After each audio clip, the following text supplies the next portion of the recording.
তোমাদের সকলকে আজকের ৮০তম স্বাধীনতা দিবসের শুভেচ্ছা জানাই এবং উপস্থিত সম্মানীয় ব্যক্তিবর্গকে যথাযথ সালাম এবং শ্রদ্ধা এবং আমার সামনে আমার বোন বন্ধু এবং আমাদেরকে যথাযথ ভালোবাসা ব্যাপারে শুরু করছি।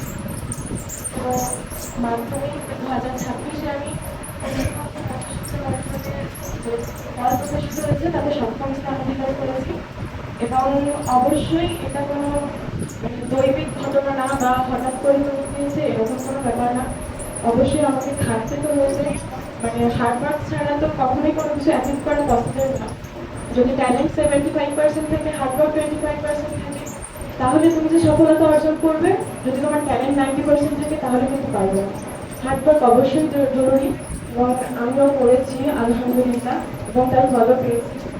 তো যে প্রশ্নটা করা হলো যে মাধ্যমিকের জন্য আমি প্রিপারেশন কেমন ধরে নিয়েছিলাম বা আমার অভিজ্ঞতা বলতে শুধু যে পড়াশোনার মাধ্যমেই আমি দিন কাটাতাম এরকম তো একদমই না।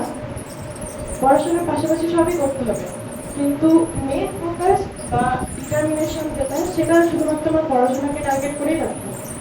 এবার পড়াশোনা বলতে 12 ঘন্টা পড়লাম, 10 ঘন্টা পড়লাম, 14 ঘন্টা পড়লাম, দিস ডাজন্ট ম্যাটার। যেটা ম্যাটার করে সেটা হচ্ছে তোমার কনসিস্টেন্সি, তোমার টার্গেট ফিল আপ। ঠিক আছে? তো প্রত্যেক দিনে আমি যেটা করতাম, আমি প্রত্যেক দিনে একটা নির্দিষ্ট টার্গেট রাখতাম যে হ্যাঁ আজকে আমি এই টার্গেটটা ফুলফিল করবো। তার জন্য যদি আমাকে 10 ঘন্টা পড়তে হতো তো আমি 10 ঘন্টা পড়তাম, যদি 6 ঘন্টার মধ্যে পাবো তো আলহামদুলিল্লাহ আমি 6 ঘন্টাই করতাম। আমার মতে এই টার্গেট ফিল আপটা খুবই ইম্পর্টেন্ট, কারণ তোমরা যদি কোনো সাধারণ টোটো চালক বা কোনো সবজি বিক্রেতাকেও দেখো, উনিও কিন্তু দিনের শেষে হিসাব করেন যে হ্যাঁ আমাকে আজকের মধ্যে এত টাকা কমপ্লিট করতে হবে, তাহলে আমি ভালোভাবে লাইফস্টাইল লিড করতে পারবো। Target fill up is the most important thing and the mindset.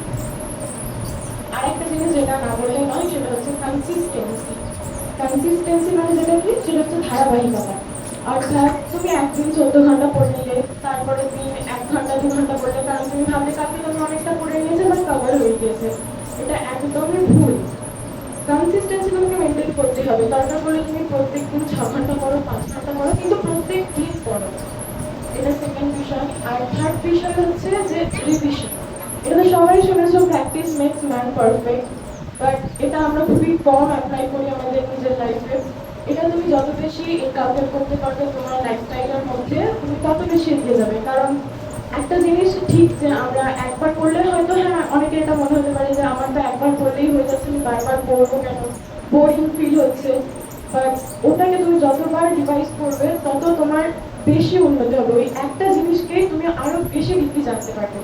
First বার করে তুমি যেটা বুঝবে তার থেকে তুমি সেকেন্ড বা থার্ড বার যখনই পড়তে হবে তোমার মনে হবে এই জিনিসটা তো আমি আগে ভাবিনি বা এটা তো আমি আগে দেখিনি। যত পড়বে তত ভাবনা আসবে, আর ভাবনা থেকে সফলতা।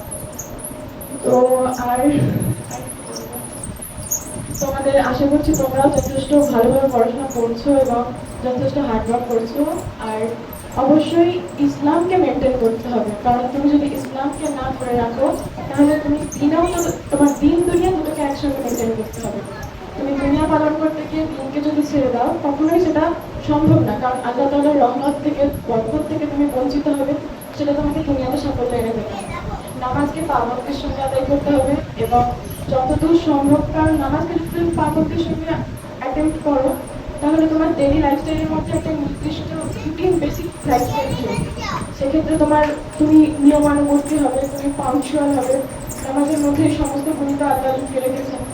এবং তুমি যদি শারীরিকভাবেও দেখতে যাও তোমার অনেক ফিজিক্যাল স্ট্রেংথ আসবে। সেক্ষেত্রে আমি বলবো যে নামাজকে একদমই ছিল না, নামাজকে তোমার লাইফে বা প্রত্যেক দিনের রুটিনের একটা পার্ট বানিয়ে নাও, যেমন তুমি পড়াশোনাকে বানিয়েছো। এবং এইভাবেই আল্লাহর বরকতের উদ্দেশ্যে আল্লাহ তাআলাকে স্মরণ করে পড়াশোনা করতে থাকো, ইনশাআল্লাহ সকলের সমাধান আসবে। আসসালামু আলাইকুম।